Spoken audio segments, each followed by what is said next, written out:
Hello, VBE parents. I want to do a quick tutorial on how to report your volunteer hours this year.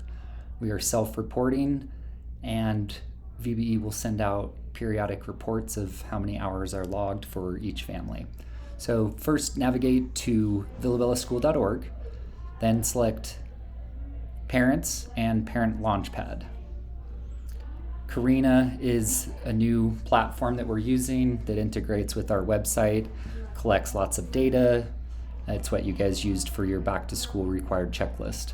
There's some quick access forms. We have the supply list posted, economic data survey if you need to get into Power School, middle school athletics registration, and then here is that checklist that you guys have already completed. But we also have lunch menus, adding money to your Explorers account with My School Bucks.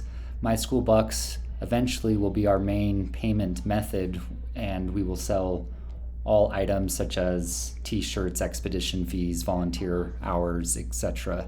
via My School Bucks, and so that will be updated. If you need to communicate something to your student, you can fill out this parent to student communication. We'll get notified and we can communicate or relay whatever messages needed to your student.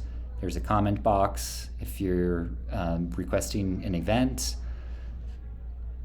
if you'd like to request the counselor for your student, withdrawal request, etc. So all of these are different forms and that will come to us if you fill them out. But here on the left is the parent volunteer time for self-reporting. You just select that and then fill out your information and sign, and that's the way you are tracking your hours this year. Thank you. Let me know if you have any questions.